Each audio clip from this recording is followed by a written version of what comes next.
Bon début de semaine et merci de nous retrouver sur Afrique Média pour cette nouvelle édition d'Info Africa.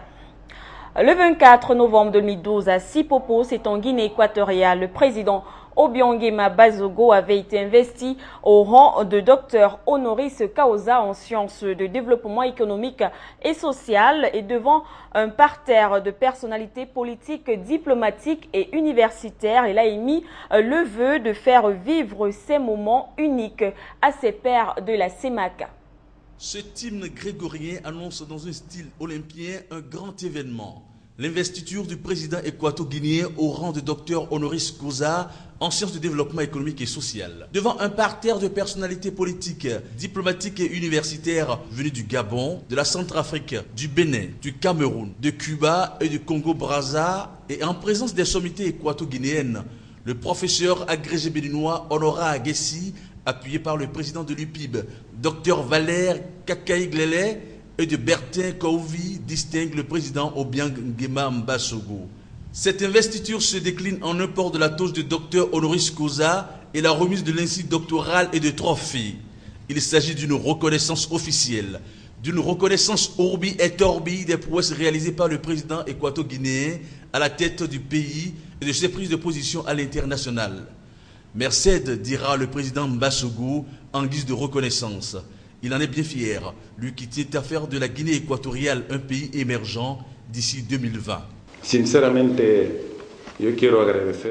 Je voudrais sincèrement remercier les amis qui sont venus du Bénin, pas seulement pour m'avoir investi au rang de docteur honoris causa, mais aussi parce qu'ils ont décidé de faire porter mon nom à une université béninoise pour m'immortaliser.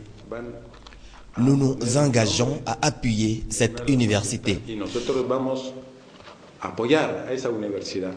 Au sorti de cet événement honorifique, le président Obiang Nguema Bazogo avait exprimé un vœu pieux, celui de faire vivre ces mêmes moments à ses pairs de la CEMAC, vœu qu'on pourrait dire réalisé par ce message de confirmation du docteur Kouvi Bertin. Il me plaît de porter à votre connaissance qu'à l'issue de la distinction qui a été donnée au docteur Obiang Nguema Bazogo le 24 novembre 2012 à Sipopo, dans ses recommandations, il nous avait dit qu'il serait heureux de voir ses pairs de la CEMAC et au-delà honorés.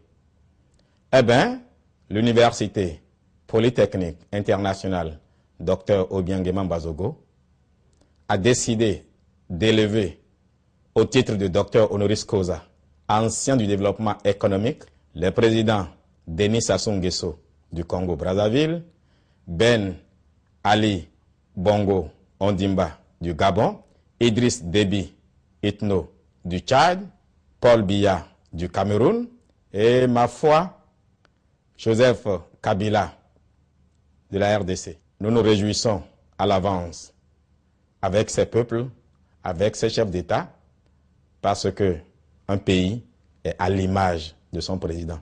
Et tant que nos présidents ne seront pas honorés, tant que nos présidents ne seront pas encouragés, ma foi, nous ne le serons pas non plus. Des honneurs qui permettent au continent africain de continuer à croire en son potentiel et ses leaders. Et voilà, on quitte donc la Guinée équatoriale pour l'autre Guinée, c'est la Guinée-Conakry. À quelques jours de la célébration de la fête nationale dans le pays prévue pour le 2 octobre prochain, plusieurs projets sont en cours de réalisation parmi 53 forages qui sont déjà implantés dans le pays.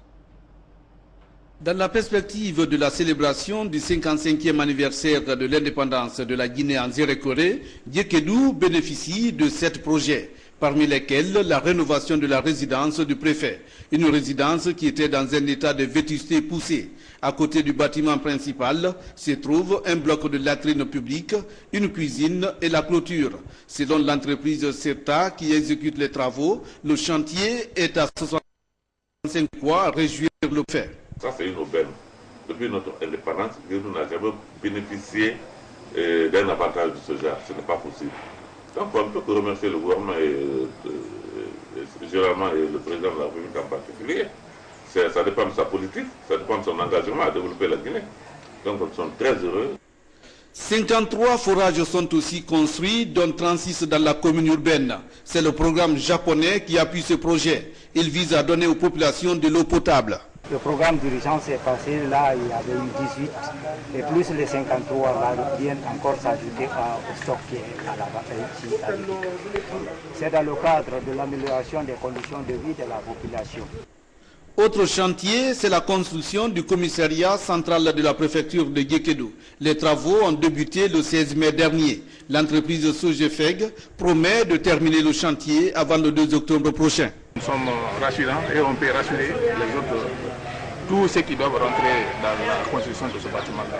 Nous avons le carreau, nous avons le plafond, nous avons la peinture, tout ce que vous connaissez qui peut nous pousser de dire qu'effectivement que ça aura lieu le jour du 2 octobre, sont avec nous ici.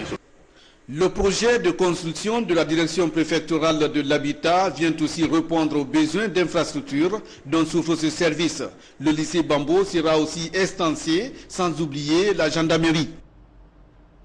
Lutte contre la piraterie maritime, toujours en Guinée-Conakry. Des agents ont été formés à cet effet. Plusieurs appartiennent à la police de pêche. Ils ont donc suivi une formation. Le but étant de surveiller les activités en haute mer. Les pays du Golfe de Guinée entendent conjuguer leurs efforts afin de lutter efficacement contre toute forme d'exaction commise en mer. Pour y arriver, la formation des cadres compétents et aguerris est nécessaire.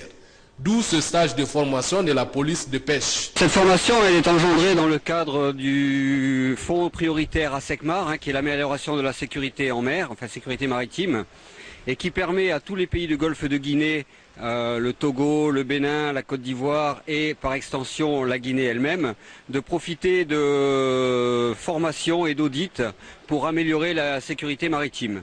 Et donc il y a de la sécurité maritime, il y a plusieurs volets. On a la piraterie, on a le brigandage, on a les trafics illicites. Mais ce stage, lui, était plus porté sur la police des pêches. Nous, par contre, très enrichis de leurs compétences, de leurs connaissances, de leur expérience. Et ce qui nous a marqué surtout, c'est la parfaite organisation que nous avons constatée ici en Guinée. Ce stage premier du genre est initié par l'ASECMA en collaboration avec la préfecture maritime et la coopération militaire française. Il a connu la participation des stagiaires venus du Togo, du Bénin, de la Côte d'Ivoire et de la Guinée. Je suis sûr que après ce séminaire, vous allez mettre en pratique ce que vous avez appris et en classe et ce que vous avez en mer quand vous allez repartir dans les différents pays. On vous a fait venir en Guinée. Ce n'était pas pour voir le beau paysage de la Guinée, mais c'était tout simplement pour que nous partagions ensemble nos difficultés, pour que nous envisagions ensemble des solutions pour un avenir meilleur, comment sécuriser nos ressources halieutiques. Pour joindre l'utile à l'agréable, ces stagiaires ont mis en pratique quelques notions en pleine mer. Rentrée scolaire au Mali ce 1er octobre. Les élèves comme les enseignants regagneront le chemin de l'école. Les préparatifs vont bon train. Le constat est fait avec nos confrères de la télévision malienne. La rentrée scolaire 2013-2014 arrive à grands pas. Les parents d'élèves s'activent dans les préparatifs de la reprise du chemin de l'école. Une reprise qui est source d'inquiétude pour de nombreux parents d'élèves. Et pour cause, ils doivent faire face à des dépenses. Les rentrées scolaires sont toujours un sujet de souci pour nous les parents. Parce qu'il y a beaucoup de fournitures scolaires à acheter. Et plus on a d'enfants, plus les fournitures scolaires seront nombreuses à acheter. Et il faut aussi penser aux frais d'inscription et de scolarité des enfants. Dans les familles Tangara et Sissé à Lafiabougou, les enfants sont déjà inscrits dans les écoles publiques où la scolarité est gratuite. Cependant, les parents évoquent les mêmes difficultés pour se procurer les fournitures scolaires. Nous n'avons pas encore préparé la rentrée scolaire.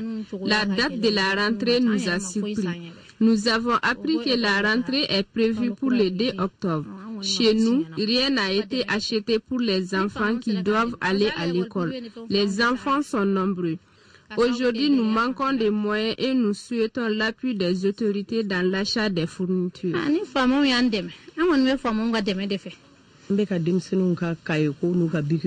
Nous nous préparons pour les fournitures des enfants. Cette année, les choses sont plus difficiles. Nous ferons tout pour que les enfants aillent à l'école. Je suis déjà allé me renseigner sur leur situation scolaire. Cependant, je n'ai rien acheté pour eux. Les élèves rencontrés en possession de leurs fournitures scolaires ne cachent pas leur joie. Mes parents ont déjà acheté les fournitures scolaires.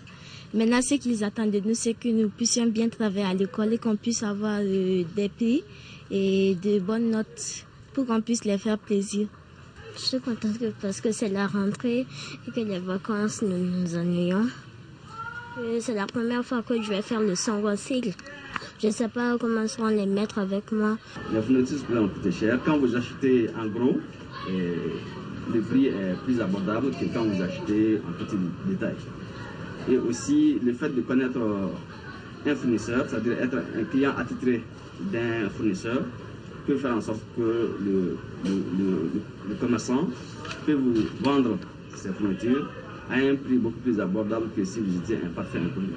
Chez les libraires du grand marché de Bamako, les parents d'élèves ne se bousculent pas pour l'achat des fournitures. Les cahiers coûtent 100 à 1250 francs CFA, les sacs 1000 à 4000 francs. On va toujours se comprendre avec les parents d'élèves, on diminue, on augmente et puis on arrivera à s'arranger sur le prix. Ça dépend des qualités. Bon, cette année, quand même, il y a de nouvelles qualités. En fonction de ça, le prix peut varier. Sinon, comparativement, si quelqu'un qui prend les anciennes fournitures de l'année dernière, par rapport à cette année, les prix sont les mêmes. Prêts ou pas pour la rentrée scolaire 2013-2014, les parents d'élèves formulent les vœux d'une année scolaire apaisée et réussie. Et puis direction le Tchad, là-bas le ministre de la Santé publique du pays a lancé la campagne officielle des activités de vaccination. Il s'agit d'une initiative intégrée en faveur des nomades dans le Bata Est. La santé de la grande famille des éleveurs nomades préoccupe le président de la République, Idriss Déby Itno. Cette descente du ministre de la Santé publique sur ces sites de Dakar témoigne l'intérêt qu'accorde le gouvernement tchadien avec l'appui de ses partenaires impliqués dans ce domaine. Ici, femmes, hommes, enfants ont répondu massivement au lancement de cette campagne. Placée sous le thème « Les activités de vaccination intégrées en faveur de nomades », cette opération prend en compte 9 maladies. Il s'agit de la vaccination des femmes enceintes contre les tétanos, le dépistage des enfants malnutris, la supplémentation en vitamine A. À cela s'ajoute la sensibilisation dans les cadres de lutte contre le ver de Guinée. Au cours de cette campagne, les populations nomades de Dar el-Houmar vont bénéficier des premiers soins sur place. Le tout est placé sous la responsabilité des hommes en blouse. Le gouverneur de la région du Bata, le général Loum Inensou Leina, se réjouit du choix porté sur sa région pour le lancement de cette opération. Selon lui, le Bata demeure incontestablement les grands cheptels tchadiens, dont 15% de population sont des éleveurs nomades. Les représentants de l'UNICEF et celui de l'OMS réaffirment leur détermination à soutenir les efforts du gouvernement tchadien dans cette lutte commune. Au nom des éleveurs nomades du département du Bata Est, Ahmad Bremé salue cet acte humanitaire. Après les séances de consultation, les patients reçoivent des produits, d'autres des conseils du personnel médical. Ils ont une éducation à la femme pour lui montrer que l'importance de cette consultation, et s'il y a problème, la référer, lui donner conseil de consulter un centre le plus proche pour la suite de ces consultations. Après, on lui donne également la prévention contre le paludisme. On l'envoie à la vaccination, on lui donne également du fer pour prévenir une anémie. Et on l'envoie à la vaccination. Après cela, on l'envoie au programme paludisme également pour lui donner les moustiquaires. Pour une meilleure couverture vaccinale dans ce département du Bata Est, les autorités civiles et militaires, les chefs traditionnels et les parents sont tous impliqués. Internet, l'outil révolutionnaire et indispensable de nos jours, mais pour la population du Tchad, le débit est loin de porter satisfaction avec une demande de plus en plus importante. Ces jeunes, les yeux rivés sur les ordinateurs, n'ont qu'une intention, être en contact avec le monde. Et Internet reste pour eux le moyen privilégié. Ici, dans ce cybercafé du quartier Clémat, les internautes viennent de partout pour naviguer. Sauf que l'exercice n'est pas toujours aisé. Malgré l'intervention du gérant, un étudiant, Ousmane, venu faire des recherches, ne parvient pas à accéder à la page voulue, faute de connexion. Ça fait un bail de temps que je me connecte sur le site par-ci par-là pour faire des recherches et plus précisément de passer des conversations avec les amis qui sont à l'étranger et tout ça. Et pour aujourd'hui, je suis venu à environ 8 heures. Puisque la connexion est mauvaise, Ousmane décide de changer de cyber, espérant trouver mieux ailleurs. Mais trouver un autre cyber n'est pas non plus facile. Et c'est à quelques kilomètres de là que se trouve le prochain cyber au quartier Djambalbar. Ici, le gérant démarre le groupe électrogène pour alimenter les installations sous le regard impatient des clients. Je suis venu de Farsha, c'est très loin d'ici pour télécharger les documents. Mais malheureusement, je ne peux le faire faute d'électricité. Une situation qui engendre souvent la variation des prix de la connexion d'un cyber à un autre. 1000 à 1500 francs pour 1 heure de connexion dans certains cybers, d'autres taxes jusqu'à 3000 francs l'heure. Pourtant, à l'entrée de presque tous les cybers de la capitale, l'on peut lire l'inscription publicitaire « Connexion à haut débit ». Mais dans la pratique, la réalité est toute autre. Un responsable de cyber évoque comme raison la mauvaise qualité du réseau au niveau national. Pour contourner la difficulté et fidéliser sa clientèle, il s'est abonné à un fournisseur d'accès à Internet d'un pays voisin. La connexion elle est abordable, elle est acceptable, mais franchement, elle est importée du Cameroun. Ce n'est pas les conditions locales, donc ça cause un peu de problèmes. Depuis, on entendait des fibres optiques, mais jusqu'à là, on n'a rien vu. Donc, on est obligé de faire un recours à l'extérieur pour satisfaire nos clients dans les domaines d'Internet. La fibre optique a fait rêver, mais elle ne semble pas répondre aux attentes. Seuls les responsables compétents sont mieux placés pour donner des explications à la situation. Au Cameroun, les élections municipales et législatives ce 30 septembre 2013. À cet effet, l'honorable David Manfo était au four et au moulin depuis le lancement de cette campagne citée dans les Bambou Toast à l'ouest du Cameroun. Cet acteur de développement du village Bacham a fait du porte-à-porte, accompagné d'une forte délégation pour assurer la population de sa détermination à toujours œuvrer pour ce développement et surtout l'excellence scolaire qui est d'ailleurs son cheval de bataille. C'est la place du marché de Bacham-Chefferie qui a été le théâtre de la grande mobilisation des populations venues suivre le message du comité central de l'honorable Manfo David. Être un bon député, comme celui-là que Monseigneur Watio demande d'être, et que nos enfants réussissent en classe pour le grand bonheur du village d'Amentim, du groupement Bangan, du département de Baboto, de la région de l'Ouest et de tout le Cameroun. Comme il est de coutume pour celui-ci de remettre de divers dons où besoin se faire ressentir, l'honorable David Manfo n'a pas hésité au cours de cette tournée de faire des dons. Plusieurs découvertes ont été faites, notamment les salles de classe non tollées qui ont aussitôt bénéficié d'un important stock de tôle. Une réaction immédiate de la part de l'hôte du jour. Bien que le Social Democratic Front ne se laisse pas faire dans cette partie du pays, le Rassemblement démocratique du peuple camerounais reste confiant et déterminé à fêter la victoire ce 30 septembre. Et puis tournée dans plusieurs régions du Togo, une tournée qui a été effectuée par une délégation de la Chambre de commerce et d'industrie du pays. Elle est donc allée à la rencontre des élus consulaires et régionaux pour leur apporter les outils nécessaires pour le travail. Après la région des Savanes, la délégation de la Chambre de commerce et d'industrie du Togo, conduite par son premier vice-président, Germain Meba, a rencontré les élus consulaires de la région de Kara. Renouer le contact avec ces élus, toucher du doigt les problèmes qu'ils rencontrent et assurer de ce fait une visibilité de la Chambre de commerce et d'industrie du Togo auprès des opérateurs économiques, telle constitue la mission assignée à cette délégation. Oui, depuis que le bureau exécutif de la Chambre de commerce et d'industrie du Togo a été élu, nous n'avons pas fait une tournée à l'intérieur du pays pour avoir un contact et un échange de travail avec les élus de l'intérieur du pays. Et nous sommes dans la région de la Kara pour cette rencontre d'échange et d'information avec les élus et leur dire leur travail vis-à-vis des opérateurs économiques de la région. Donc ils sont outillés et nous devons perpétuellement travailler avec les opérateurs économiques de la région pour leur apporter les informations nécessaires permettant d'améliorer leurs affaires de façon quotidienne. La Chambre de commerce et d'industrie du Togo a pour mission principale la défense des intérêts des opérateurs économiques. Elle favorise la prospérité des entreprises. Elle met à disposition des informations sur les procédures administratives en matière de création d'entreprises. Elle organise également la participation des opérateurs économiques togolais aux foires et autres salons à l'extérieur.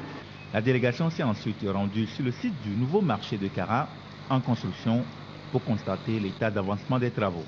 La délégation de la Chambre de commerce et d'industrie du Togo a aussi effectué d'autres tournées dans les régions centrales, plateaux et maritimes.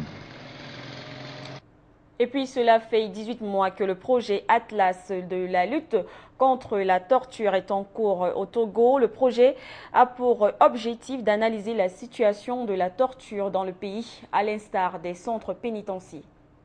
Cette rencontre a été organisée pour restituer les résultats de l'étude du projet Atlas de la torture après 18 mois de travaux. Objectif de ce projet, assurer un suivi des recommandations émises en 2007 par le rapporteur spécial des Nations Unies sur la torture. Initié par l'Institut Ludwig Boltzmann des droits humains, il a eu comme point focal au Togo l'Union chrétienne des jeunes gens. L'objectif de ce projet est de renforcer les capacités des structures nationales et des organisations de la société civile pour la lutte contre la torture, donc la prévention de la torture dans les pays qui sont concernés. Pour la mise en œuvre de ce projet, l'Union chrétienne de jeunes gens du Togo a été retenue par l'Institut comme point focal. Et notre rôle a été de préparer les rencontres des équipes du projet Atlas de la torture au Togo. Des ateliers de renforcement de capacité des responsables pénitentiaires et de la justice, des activités de sensibilisation dans les milieux carcéraux sont entre autres les activités qui ont caractérisé les travaux de la mission. Et dans l'ensemble, les résultats sont satisfaisants. Les résultats sont bons pour nous parce que premièrement, ça nous a permis de mettre en place l'initiative Baromètre, qui est une coalition de 4 organisations de la société civile travaillant dans la défense et la promotion des droits de l'homme. Nous avons aussi travaillé à un certain nombre d'ateliers de renforcement de capacité. Il faut dire que c'est grâce à ce projet que le Togo a pu réellement arrimer le mécanisme national de prévention de la torture à la Commission nationale des droits de l'homme. Au cours de la présentation du bilan du projet, il est à noter que les activités de sensibilisation dans les milieux carcéraux du pays ont favorisé la libération de 1511 détenus, dont 547 libérés provisoirement et 533 définitivement libres. Voilà, et c'est sur cette information que nous mettons un terme à cette édition d'Info Afrique. Mesdames et messieurs, merci de votre aimable attention. Restez avec nous sur Afrique Média.